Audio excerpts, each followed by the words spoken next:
नमस्कार दोस्तों, मैं हूं हेमेंद्र रावल और आप देख रहे हैं माय स्मार्ट स्कूल। आज हम पढ़ रहे हैं अंतःस्रावी तंत्र का पार्ट 2। पार्ट 1 जो है हमारा अपलोड हो चुका है माय स्मार्ट स्कूल पे। आज हम पढ़ रहे हैं पार्ट 2। पार्ट 1 के अंदर हमारे शरीर की जो अंतःस्रावी ग्रंथियाँ हैं उसके बारे में अपन पढ़ रहे थे, जो कि प्रमुख अंतःस्रावी ग्रंथियाँ कौन सी हैं। Hypothalamus, pituitary gland, pineal glands, thyroid glands, parathyroid gland, thymus, adrenal, वृषण, अंडाशय तथा प्लेसेंटा, ये कुछ प्रमुख अंतःस्रावी ग्रंथियों के तौर पर कार्य करती हैं। जिसके अंदर जो वीडियो का पार्ट 1 था उसके अंदर मैंने हाइपोथैलेमस को बता दिया था और पिट्यूटरी को कंप्लीटली बता दिया था। हाइपोथैलेमस में अपन ने पढ़ा था कि ये कमांडर है, ये पिट्यूटरी ग्लैंड को नियंत्रित करती है। पिट्यूटरी को अपन ने मास्टर ग्लैंड कहा था। क्यों? क्योंकि ये इन बाकी सभी ग्रंथियों पर अपना नियंत्रण रखती है, ये मास्टर ग्लैंड होगी। पिट्यूटरी में 2 भाग देखे थे, एडिनो हाइपोफाइसिस, न्यूरो हाइपोफाइसिस। आज अपन इन ग्रंथियों के बारे में शुरू करते हैं। तो आज की पहली ग्रंथि जो अपन पढ़ रहे हैं वो है थायराइड ग्रंथि। थायराइड ग्रंथि। अब थायराइड ग्रंथि, पहली चीज तो कोई भी ग्रंथि जब पढ़ेंगे तो ये देखना है कि थायराइड ग्रंथि जो है वो कहाँ पर होती है। कोई भी ग्रंथि जब पढ़े तो पहले ये चीज देखनी कि अपन को कहाँ पर होती है। जैसे ये अपना गला है, गले में ये अपनी फेरिंग्स होगी, यहाँ अपना लेरिंग्स हो गया। तो यहाँ पर लेरिंग्स में क्रिकोइड अस्थि होती है। क्रिकोइड और जो कि लेरिंग्स होता है, यहाँ पर एक एच आकार की संरचना होती है इस तरह से।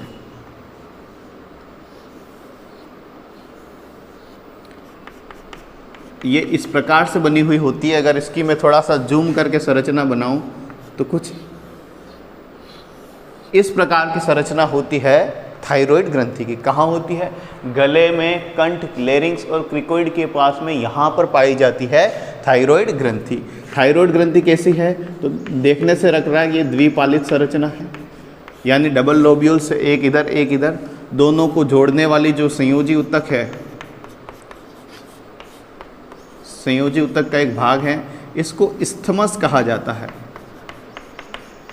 इसका नाम विशेष तौर पर ध्यान रहे कि थायराइड की दोनों पालियों को जोड़ने वाली रचना क्या कहलाती है? इस्थमस कहलाती है। थायराइड कहाँ पाई जाती है?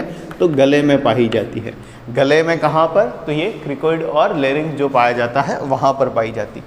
अच्छा, थायराइड के बारे में एक और इम्पोर्टेंट फैक्ट अपन को ध्यान रखना है। सबसे बड़ी ग्रंथि, लेकिन कल तो मैंने बताया था सबसे बड़ी ग्रंथि कौन सी है? यकृत है, हमारी लीवर है। लेकिन ये कौन सी है? सबसे बड़ी अंतःस्रावी ग्रंथि। प्रश्न पूछ ले कि सबसे बड़ी अंतःस्रावी ग्रंथि कौन सी है, तो सबसे बड़ी अंतःस्रावी ग्रंथि थायराइड है। और केवल बात करें कि सबसे बड़ी ग्रंथि कौन सी है, तब अपन कहेंगे यकृत है। लेकिन सबसे बड़ी अंतःस्रावी ग्रंथि कौन सी है? तो थायराइड है। इसका वजन कितना होता है? तो वजन होता है 25 से 30 ग्राम तक इसका वजन होता है। तो थायराइड ग्रंथि कहाँ पर रहती है? 2 पालियों से जुड़ी हुई, जोड़ने वाली संरचना इस्थमस, सबसे बड़ी अंतःस्रावी ग्रंथि है और 25 से 30 ग्राम तक इसका वजन जो है वो होता है। अब थायराइड कार्य क्या करती है? इससे स्रावित हार्मोन कौन कौन से होते हैं और ये किस प्रकार से कार्य करती है? तो इसके हार्मोन की बात करें तो थायराइड ग्रंथि में जो हार्मोन होता है उस हार्मोन का नाम है थायरॉक्सिन हार्मोन। कौन सा हार्मोन है? थायरॉक्सिन हार्मोन जो है वो थायराइड ग्रंथि के द्वारा स्रवण होता है। अब मैं बताता हूँ पीयूष ग्रंथि। पीयूष ग्रंथि एक हार्मोन का स्रवण करती है, उस हार्मोन का नाम है TSH।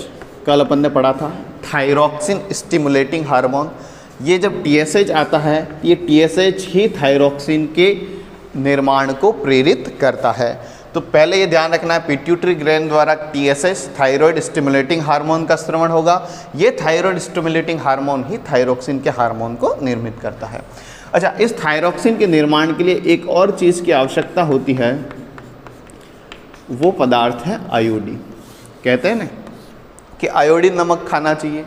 क्यों खाना चाहिए? क्योंकि आयोडीन जो है उसी से थायरॉक्सिन का निर्माण जो है वो होता है। तो आयोडीन से थायरॉक्सिन का निर्माण होता है और इसको प्रेरित कौन कर रहा है, तो पिट्यूटरी ग्लैंड से स्रावित हार्मोन होने वाला जो हार्मोन है TSH वो इसको प्रेरित कर रहा है। तो कौन सा हार्मोन स्रावित होता है, थायरॉक्सिन हार्मोन स्रावित होता है। इसी के दो रूप होते हैं T3 और T4, दो रूप होते हैं।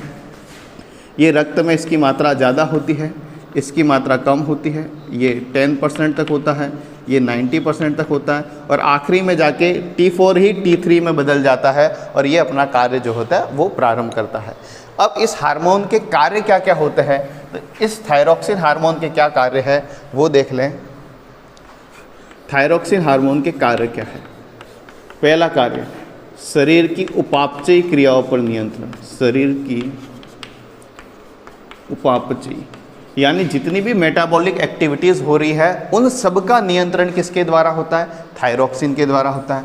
शरीर की वृद्धि व विकास के लिए जिम्मेदार कौन होती है, थायराइड ग्रंथि होती है।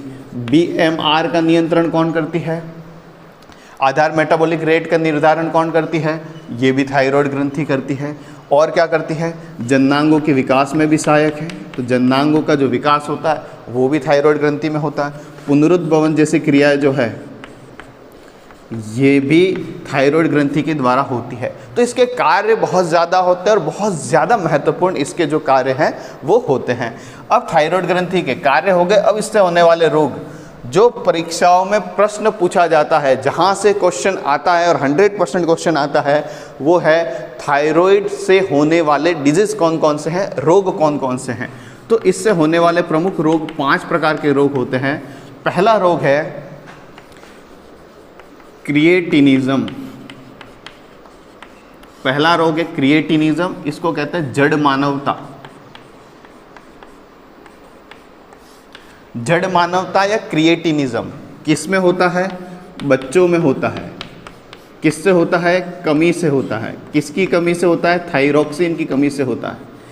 यानी कि छोटे छोटे टाबरों के अंदर थायरॉक्सिन हार्मोन की कमी हो जाए तो क्या कौन सा रोग होगा, क्रिएटिनिज्म रोग होगा। बच्चों का पूर्ण विकास नहीं होगा, उनके जननांगों का विकास नहीं होगा, उनके तौन निकल जाएगी, त्वचा रुखी सुखी हो जाएगी।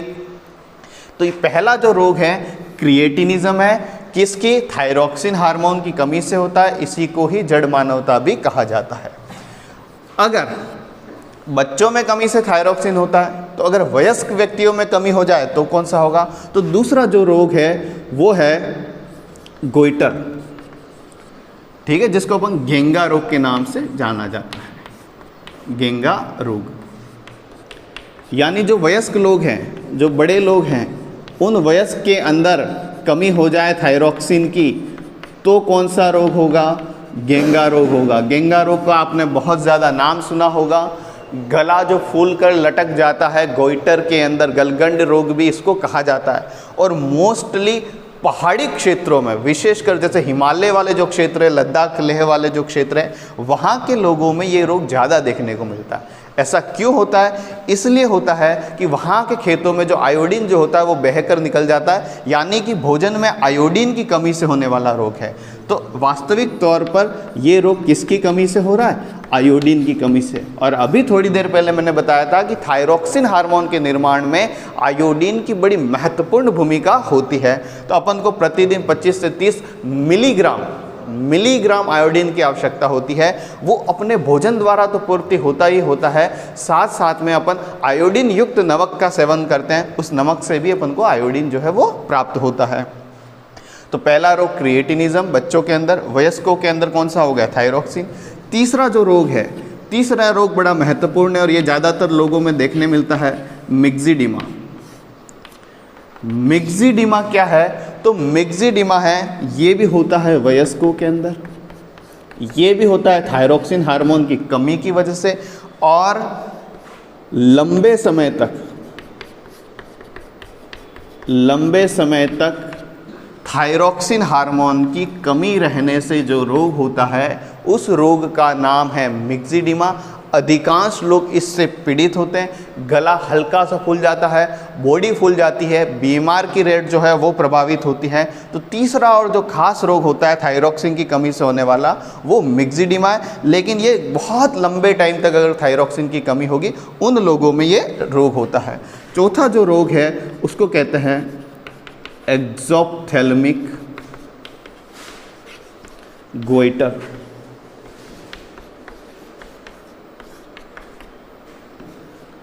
चौथा जो रोग है वो है एक्सोप्थेल्मिक गोइटर। इसमें क्या होता है, ये तीन रोग तो थायरॉक्सिन की कमी से होने वाले रोग है, लेकिन ये कमी से नहीं होता है, ये थायरॉक्सिन की अधिकता से होने वाला रोग है।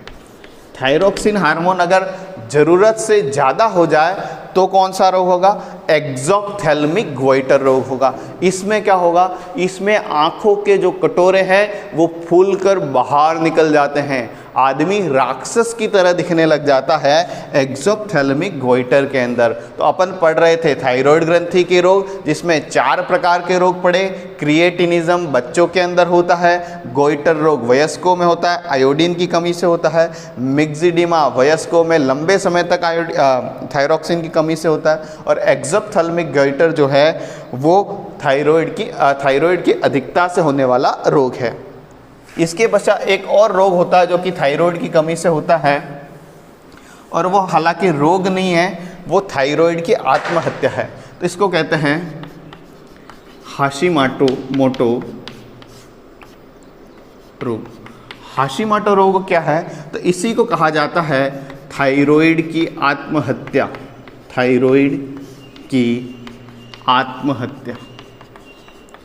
भाई थायराइड क्यों आत्महत्या कर रही है, क्या ज़रूरत पड़ गई, तो ये इसलिए हुआ कि जब थायराइड की कमी से होने वाले जो रोग हैं, जैसे क्रिएटिनिज्म, मिक्सिडिमा, गोइटर, इस तरह के जो रोग हैं, इन रोगों के लिए जो दवाई दी जाती है, इन रोगों के लिए जो दवाई दी जाती है, वो दवाई ही अगर एंटीजन का कार्य शुरू कर दे, वो दवाई अगर एंटीजन की तरह कार्य करना शुरू कर दे, तो हमारे रक्त में इस एंटीजन के खिलाफ क्या बन जाएंगे, एंटीबॉडी बन जाएंगे।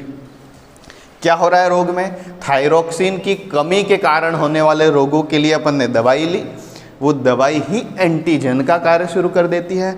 उस एंटीजन के खिलाफ हमारे रक्त में क्या बन जाते हैं, एंटीबॉडी। ये एंटीबॉडी कहाँ जाते हैं, इस एंटीजन को नष्ट करने, और साथ साथ में ये किसको नष्ट कर देते हैं, ये पूरी ग्रंथि को ही नष्ट कर देते हैं, जिससे कि थायराइड ग्रंथि खत्म हो जाती है, नष्ट हो जाती है। इसी को ही थायराइड की आत्महत्या कहते हैं, इसी को ही हाशिमोटो रोग जो है वो कहा जाता है। तो ये तो थी हमारे थायराइड ग्रंथि, सबसे महत्वपूर्ण ग्रंथि होती है।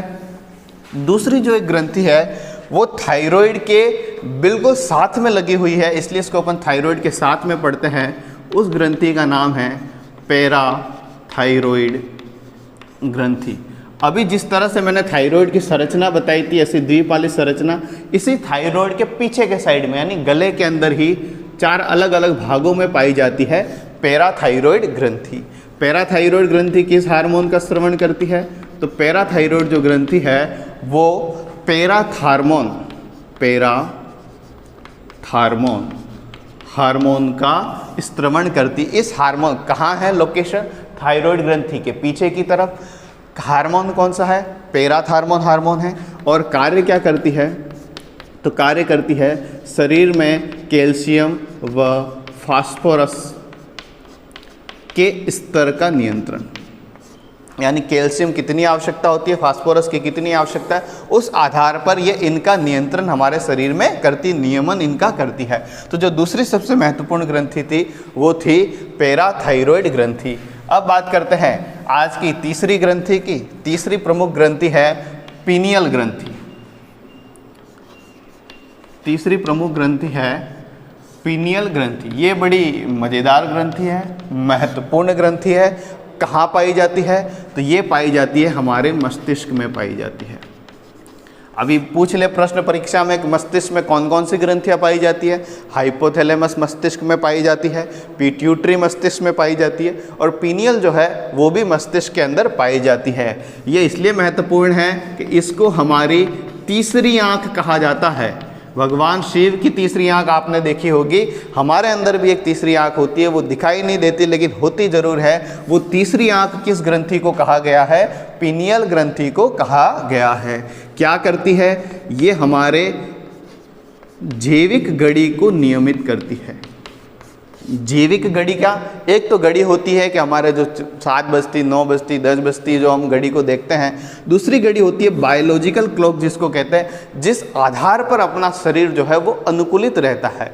जैसे कि रात होते ही, रात होने के 2-3 घंटे बाद अपन को नींद आने शुरू हो जाती है, सुबह होते ही नींद खुल जाती है। अगर अपन अमेरिका में चले जाए तो उस समय, जिस समय अपने नींद खुलने का समय होता है वहाँ दिन की 12 बजे होती है, या रात होने का समय होता है वहाँ शाम की 3 बजे हुई होती है, लेकिन वहाँ पे अपन को नींद आना शुरू हो जाती है क्योंकि अपनी बॉडी की बायोलॉजिकल जो क्लॉक है वो ये है। अच्छा, हार्मोन किस हार्मोन का श्रवण करती है?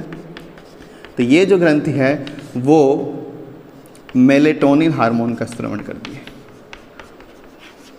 ठीक है, और मेलेटोनिन हार्मोन क्या करता है? मेलेटोनिन हार्मोन क्या करता है? तो त्वचा के रंग को हल्का करने का, जैसे अपन ने MSH में पढ़ा था कि त्वचा के रंग को गहरा करती है, जबकि मेलेटोनिन क्या कर रहा है? ये त्वचा के रंग को हल्का करता है, का रंग हल्का करने का कार्य जो है वो मेलेटोनिन करती है। तो अपन ने पीनियल ग्रंथि पढ़ ली, थायराइड ग्रंथि पढ़ ली, पैराथायराइड ग्रंथि पढ़ ली। अब अपन बात कर रहे हैं थाइमस ग्रंथि की। कहाँ पाई जाती है थाइमस ग्रंथि? किन लोगों में पाई जाती है? क्योंकि मुझ में तो नहीं है थाइमस ग्रंथि, तो किस में होती है? तो देखिए, नेक्स्ट है थाइमस ग्रंथि। कहाँ पाई जाती है? कैसी पाई जाती है? देखो, केवल छोटे बच्चों में होती है, केवल छोटे बच्चों में होती है। कहाँ पर पाई जाती है? ये जो मेरा माइक लगा हुआ है यहाँ पर पाई जाती है, हृदय के ऊपर और कंठ के बीच में, यहाँ पर बिल्कुल इस पोजीशन के ऊपर पाई जाती है थाइमस ग्रंथि। केवल छोटे बच्चों में होती है, वयस्क होने पर, वयस्कों में ये लुप्त हो जाती क्योंकि इसका कोई कार्य नहीं है। किस हार्मोन का श्रवण करती है? तो इसके द्वारा स्रावित हार्मोन का नाम है थाइमोसिन। थाइमोसिन हार्मोन का श्रवण करती है। बच्चों में इसका क्या कार्य है? तो बच्चों में ये प्रतिरक्षा तंत्र का काम करती है।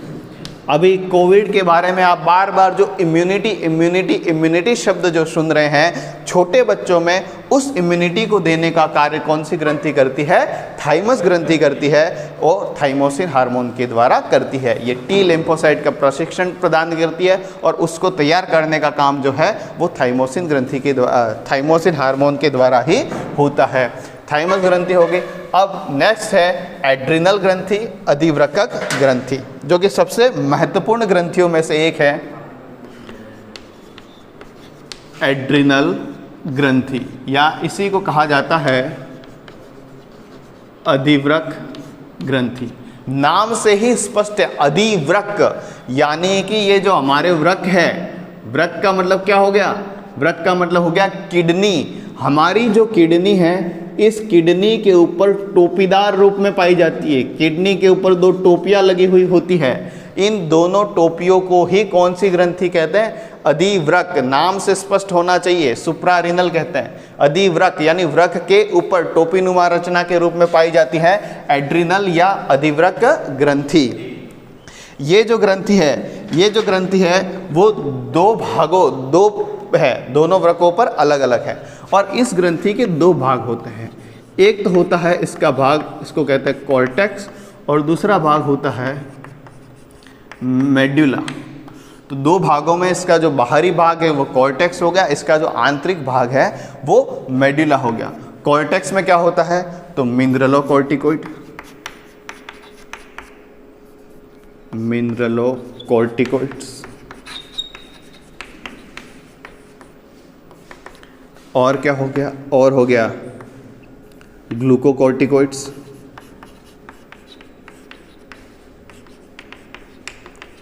इस तरह के हार्मोन का स्रवण जो होता है वो इस कॉर्टेक्स के द्वारा होता है। और जब हमने पिट्यूटरी पढ़ी थी, पिट्यूटरी में मैंने एक हार्मोन बताया था ACTH, एडिनोकॉर्टिकोट्रोपिक हार्मोन। तो पीयूष ग्रंथि के द्वारा जो एसीटीएच हार्मोन का स्रवण होता है, वो एसीटीएच इस एड्रिनल कॉर्टेक्स को प्रेरित करता है और यहाँ से मिनरलोकॉर्टिकोइड और ग्लूकोकॉर्टिकोइड जैसे हार्मोन का स्रवण होता है। अगर इससे होने वाले डिजीज की बात करूं, जैसे मिनरलोकॉर्टिकोइड की बात करूं, तो आपको मैंने पहले ही बता दिया था एडिसन रोग के बारे में।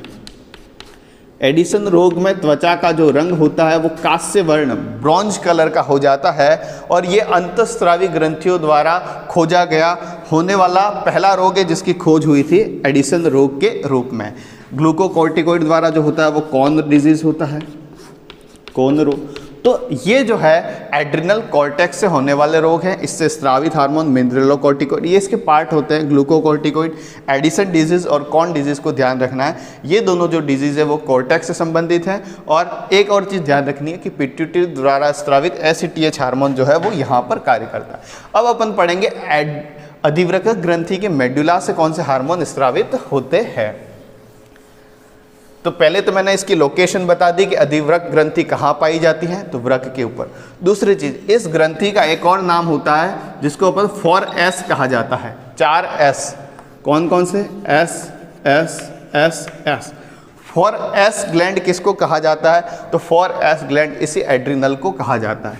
4S का मतलब क्या हो गया? साल्ट, शुगर, स्ट्रेस और सेक्स।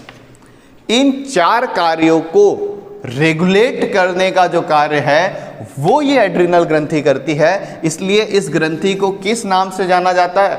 4S, साल्ट लवण का, शुगर शर्करा का, स्ट्रेस तनाव का और सेक्स लिंग संबंधित जो कार्य होते हैं वो भी इसके द्वारा निर्धारित होते हैं। इसके बाद इस ग्रंथि को आपातकालीन ग्रंथि, इमरजेंसी में काम आने वाली ग्रंथि भी कहते हैं। इसके अलावा इसको ट्रिपल एफ ग्लैंड, मैं ट्रिपल एफ हार्मोन नहीं कह रहा हूँ, मैं ट्रिपल एफ ग्लैंड कह रहा हूँ। ट्रिपल एफ ग्लैंड का मतलब हो गया फाइट, फियर एंड फ्लाइट। मतलब फाइट किसी से लड़ाई करनी, फियर का मतलब डर लगना और फ्लाइट का मतलब रफू चक्कर हो जाना।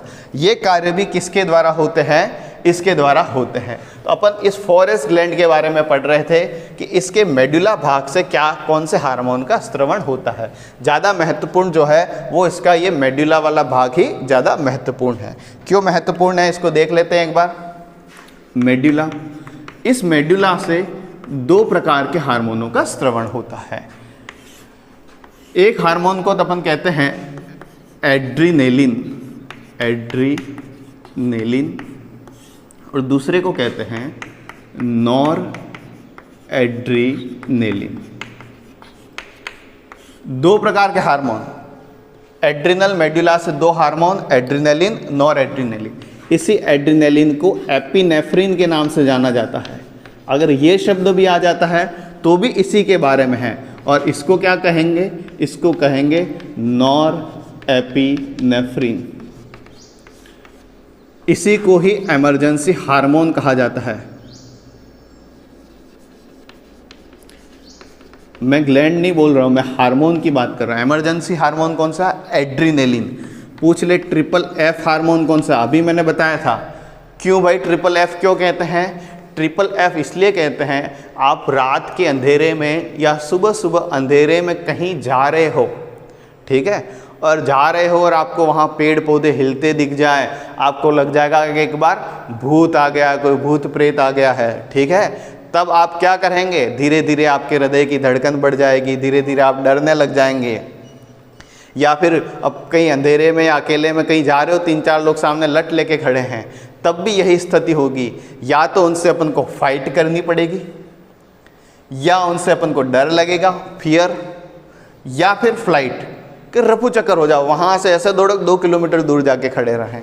तो फाइट, फ्लाइट एंड फियर, ये तीनों में से कोई कार्य होता है। इसलिए ये तीनों हार्मोन कौन सा होता है? एड्रीनेलिन हार्मोन होते हैं। अब ये इमरजेंसी कंडीशन में क्या काम करता है और ये कैसे, और ये किसके समानांतर काम करता है?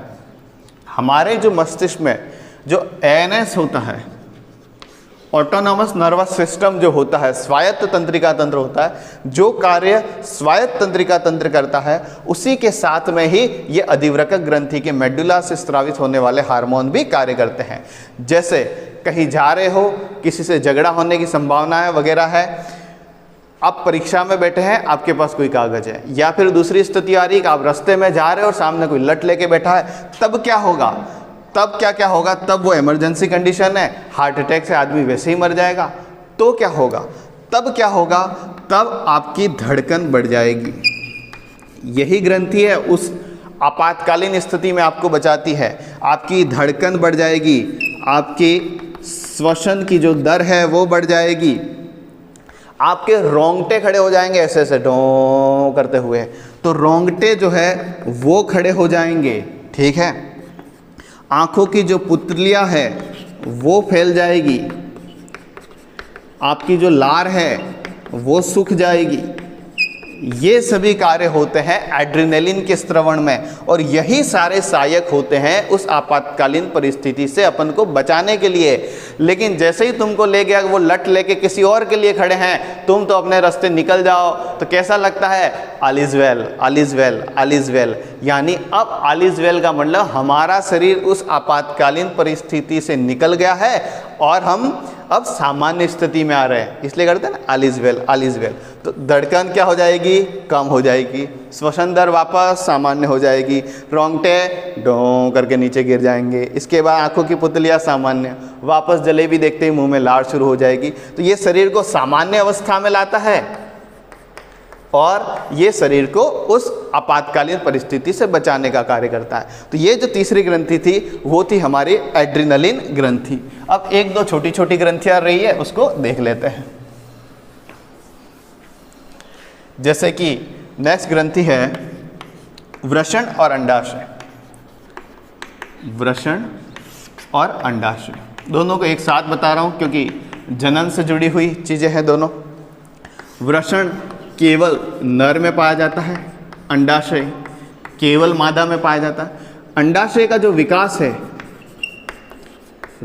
है वो 13-14 वर्ष की उम्र में होता है। इसी टाइम को प्यूबर्टी कहा जाता है। यौवनारंभ किसको कहते हैं? अंडाशय जो मादा में 13-14 वर्ष की उम्र में विकसित होता है, इस घटना को यौवनारंभ या प्यूबर्टी कहा जाता है, जबकि ये तो शुरू से ही विकसित होता है। तो वृषण केवल नर में, मादा अंडा में। वृषण के अंदर एक कोशिका होती है जिसको कहते हैं अंतराली कोशिका है, अंतराली सेल, या इसी अंतराली कोशिका को लीडिंग सेल भी कहा जाता है। ये लीडिंग सेल या अंतराली कोशिका ही अंतरस्रावी तंत्र के रूप में कार्य करती है, और इसके अंदर होता है कार्पस ल्यूटियम।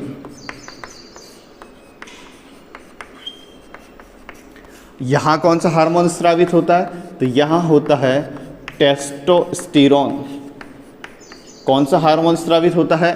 टेस्टोस्टेरोन। जबकि इससे कौन सा हार्मोन स्रावित होता है? तो यहां से एक तो एस्ट्रोजन और प्रोजेस्टेरोन, ये दो प्रकार के हार्मोन जो है वो अंडाशय से स्रावित होते हैं, एस्ट्रोजन और प्रोजेस्टेरोन। जबकि नर में कौन सा होता है? टेस्टोस्टेरोन। शुक्राणु जनन में ये कार्य करता है। नर के द्वितीय लैंगिक लक्षणों में, द्वितीय लैंगिक लक्षणों का निर्माण भी इस हार्मोन का महत्वपूर्ण, नर के अंदर नर के जो लक्षण होते हैं वो सभी इस टेस्टोस्टेरोन हार्मोन की वजह से ही होते हैं। जबकि मादा के अंदर जो मादा से जुड़े हुए जो कार्य होते हैं वो एस्ट्रोजन और प्रोजेस्टेरोन हार्मोन के द्वारा पूर्ण होते हैं। साथ में एक और हार्मोन आता है रिलैक्सिन, ये केवल मादा में आता है। और रिलैक्सिन भी ध्यान रखें, ये अंडाशय द्वारा ही स्रावित हार्मोन है, और जब बच्चा जब जन्म लेने वाला होता है उस वक्त ये रिलैक्सिन हार्मोन अंडाशय से स्रावित होता है। ये एक अस्थि होती है जिसको कहते हैं प्यूबिस सिम्फाइसिस, उसको फैलाने का काम करता है जिससे आसानी से बच्चे का जो है बर्थ जन्म हो जाए। तो रिलैक्सिन हार्मोन तीसरा हार्मोन होता है। तो वृषण तथा अंडाशय हो गए। अब आखिरी एक और हार्मोन होता है, वो परमानेंट तो नहीं होता है लेकिन वो अपरा यानी प्लेसेंटा। प्लेसेंटा क्या है? तो गर्भ के समय माँ और बच्चे के बीच में जो कनेक्शन होता है, वो कनेक्शन जिसके द्वारा होता है, जैसे ये गर्भाशय है, इसके अंदर ये भ्रूण है छोटा सा, ठीक है, और ये माँ है, तो माँ और बच्चे का जो कनेक्शन जो होता है वो कनेक्शन इस प्लेसेंटा के द्वारा होता है। इसी प्लेसेंटा को हिंदी में अपरा कहा जाता है। और जब गर्भकाल होता है उस दौरान इससे एक हार्मोन का स्रवण होता है। इस हार्मोन का नाम भी ध्यान रखना, इसको कहते हैं HCG, पूरा नाम है human chorionic gonadotropic hormone, gonadotropic hormone. यानी HCG का स्रवण किसके द्वारा होता है? अपरा के द्वारा होता है।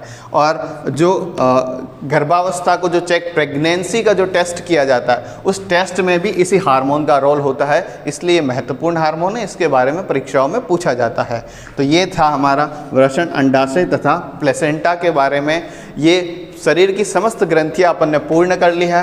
पार्ट 1 में हाइपोथैलेमस और पिट्यूटरी के बारे में पढ़ा था। आज पार्ट 2 में अपन ने pineal gland, thyroid, parathyroid, thymus, adrenal, वृषण, अंडाशय तथा प्लेसेंटा से स्रावित हार्मोन तथा इनसे होने वाले रोगों के बारे में पढ़ा। थैंक यू वेरी मच, आपने वीडियो को देखा, धन्यवाद।